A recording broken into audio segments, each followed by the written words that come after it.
Assalamualaikum warahmatullahi wabarakatuh. Selamat siang dan salam sejahtera untuk kita semua.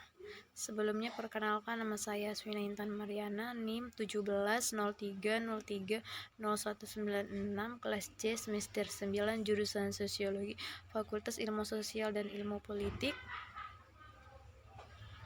Baik, di sini saya akan mempresentasikan tugas ketujuh dengan mata kuliah Perubahan Sosial Budaya. Di sini saya akan mereview buku ketujuh mengenai judulnya tentang Breaking the Social Media Prism, yang artinya adalah memutuskan media sosial prisma. Baik, di sini saya akan masuk ke dalam bagian isi atau pembahasan yang akan saya bahas. Bagian pertama mengenai publik yang tidak begitu rasional. Salah satu gagasan yang paling kuno dalam pemikiran Barat adalah bahwa pertimbangan rasional akan menghasilkan masyarakat yang lebih baik. Gagasan bahwa masyarakat berfungsi lebih lancar ketika orang membentuk pendapat berdasarkan berbagai bukti yang telah menjadi bagian dari landasan demokrasi. Seperti banyaknya cita-cita yang dipegang oleh masyarakat maupun ide yang bisa mendapatkan momentum selama pencerahan. Diciptakan di negara Italia dan kemudian dipopulerkan di negara Perancis.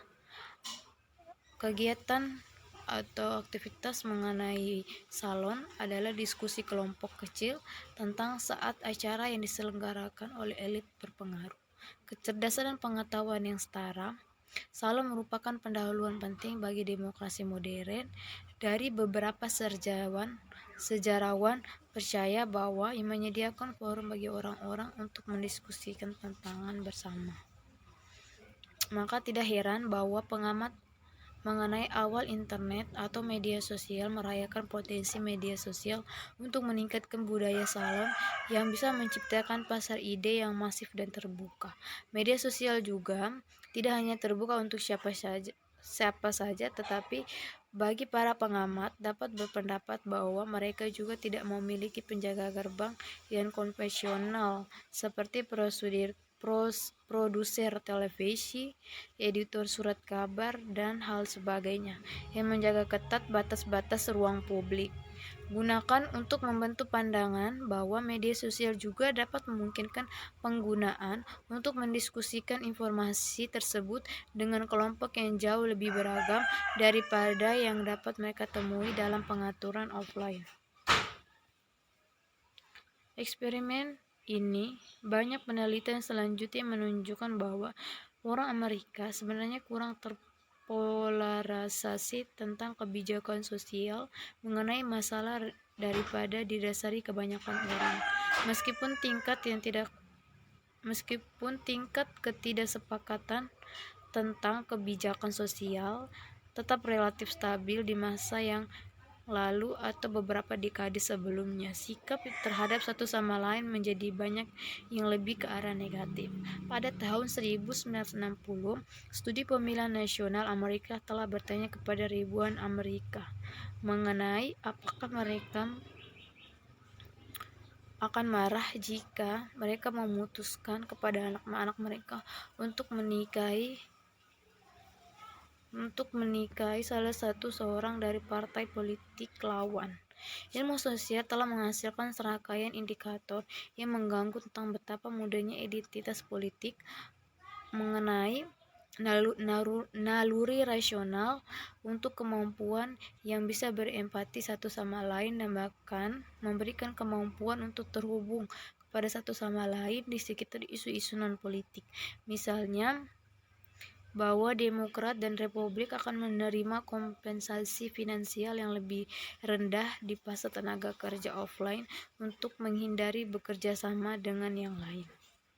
Studi lain mengungkapkan bahwa Demokrat dan Partai Republik memberikan pekerjaan hipotesis dan perguruan tinggi beasiswa kepada anggota partainya sendiri, meskipun kandidat kurang memenuhi syarat dibandingkan yang lain dari pihak lawan. Identitas politik telah menjadi begitu penting bagi rasa diri kita bahwa yang membentuk siapa kita merupakan sekelompok politik ilmuwan yang mengacak afiliasi partai orang dan meminta responden untuk menilai seberapa menarik secara fisik orang-orang yang menemukan bahwa responden menilai anggota partai lawan kurang menyenangkan. Ini dinilai sangat menarik oleh responden ketika orang tersebut dicap sebagai golongan responden. Demokrat dan Republik bukanlah Iglis dan Red Thrust dan platform media sosial. Untuk dikatakan sedikit lebih menunjukkan bahwa kisah Patty dan Janet mengenai identitas bukan hanya jersey yang kita kenakan setiap kali kita masuk ke media sosial. Sebaliknya, jika identitas kita berkembang saat kita berinteraksi dengan informasi, berita, dan media sosial lainnya pengguna media, bagaimana media sosial platform membentuk diri kita atau siapa kita, yang apa kita pikirkan mengenai kehidupan orang lain atau mengenai orang lain. Yang bagian kedua yaitu media sosial dan pencarian status. Inti dari pemikiran ini bukan untuk mencoba meyakinkan bahwa lebih baik media sosial, tetapi menyoroti salah satu naluri manusia yang paling besar. Manusia adalah makhluk yang tidak biasa dikarenakan sangat peduli dengan apa yang orang lain pikirkan. Obsesi dengan status sosial sudah lama ada sebelumnya. Mengenai media sosial, tentu saja dari beberapa orang lebih peduli untuk mendapatkan status di media sosial daripada dunia nyata.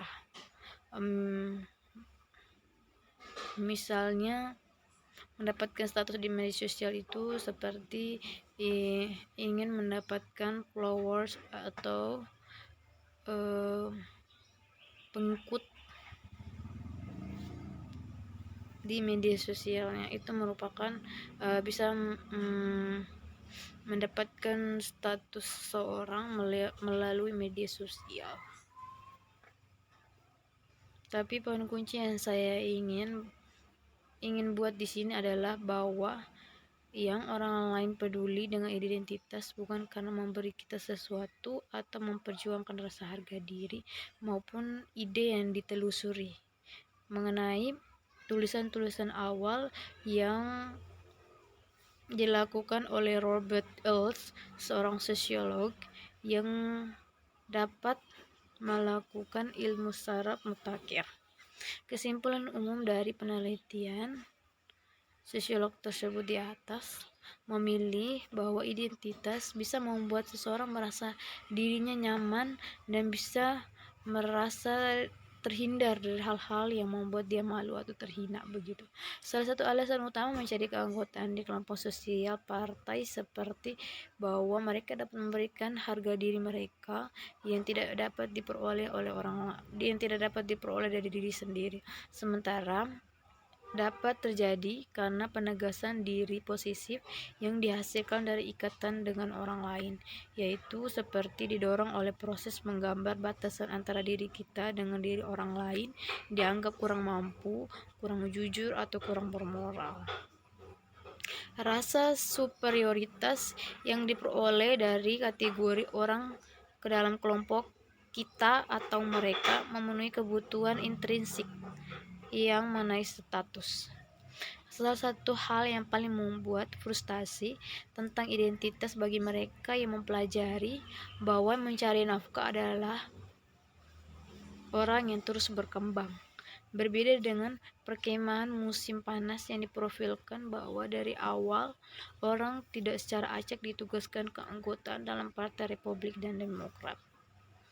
Sebuah contoh mengenai konteks sosial yang membentuk cara manusia mengembangkan identitas adalah seorang sosiolog yaitu Charles Horton mengenai gagasannya yaitu Cooley tentang cerminan diri. Menurut Cooley, kita mengembangkan konsep diri kita dengan lihat bagaimana orang lain bereaksi terhadap berbagai versi dari diri kita sendiri yang menghadirkan di lingkungan sosial. Ide ini membentuk kembali identitas bahwa sebagai jersey kita kenakan tapi sebagai hasil dari proses eksperimen sosial yang kompleks. Menurut Goffman, menemukan kecenderungan untuk salah membaca reaksi dari orang lain dengan melakukan observasi atau pengamatan etnografis terhadap orang-orang yang cacat fisik, nyatanya seperti kaki gajah, adalah salah satu kondisi yang ditandai dengan pembesaran anggota badan atau bagian tubuh lainnya. Orang yang membawa stigma seperti itu, menurut Goffman, belajar untuk mendatangkan harapan diskriminasi terhadap orang lain. Ketika mereka mengubah perilaku mereka untuk mengantisipasi diskriminasi seperti itu, bagaimana seseorang bisa membuat orang lain merasa tidak nyaman atau hanya membuat orang lain lebih mudah mengabaikan orang-orang yang berstigma sama sekali berdampak negatif. Kesalahan seperti itu dalam membaca lingkungan sosial menurut Goffman menunjukkan bahwa yang menciptakan banyak lainnya jenis ramah lain yang terpenuhi dengan sendirinya yang dapat ditingkatkan untuk menjelaskan pola persangka yang lebih luas yang dialami oleh anggota banyak stigma yang berbeda-beda, menyajikan hampir setiap detail kehidupan bahwa untuk melakukan atau tetap anonim, setidaknya pada platform tertentu. Baik, kita masuk di bagian ketiga atau bagian terakhir, yaitu kekuatan prisma. Banyak orang percaya bahwa platform media sosial membuat ketagihan karena mereka memberi aliran rangsangan visual tanpa akhir yang dirancang dengan cermat oleh pakar pemasaran di lembah silikon untuk membuat kita meletakkan smartphone dan tablet. Setelah meninjau literatur dengan cermat dan mempelajari ribuan orang saat mereka menggunakan media sosial yang lebih dari 1 tahun, saya pikir rentang perhatian yang semakin pendek adalah hanya sebagian dari cerita. Tragedi yang besar di media sosial yang berimplikasi kritis terhadap polarisasi politik yang membuat kecenderungan untuk salah membaca lingkungan sosial kita, bahkan yang lebih buruk. Menggunakan media sosial platform seolah-olah mereka adalah cerminan raksasa yang dapat membuat kita memahami tempat kita yang berada di dalam kehidupan atau dalam kehidupan bermasyarakat. Prisma media sosial mengerahkan pengaruh bahwa ketika orang tidak menyadari bahwa itu ada. Dalam bab berikut atau setelah bab tersebut, saya menyelidiki kembali bahwa wawancara yang dilakukan penggunaan media sosial untuk menjelaskan bagaimana prisma media sosial itu bekerja. Saya mulai dengan mengambil konsep prisma media sosial sehingga bersifat ekstrim atau logisnya untuk menunjukkan bagaimana pencarian status di media sosial bisa menciptakan lingkaran setan, ekstremisme, atau politik. Oke, sekian dari saya dan terima kasih. Ini saja yang bisa saya sampaikan mengenai review buku ke-7. Wassalamualaikum warahmatullahi wabarakatuh.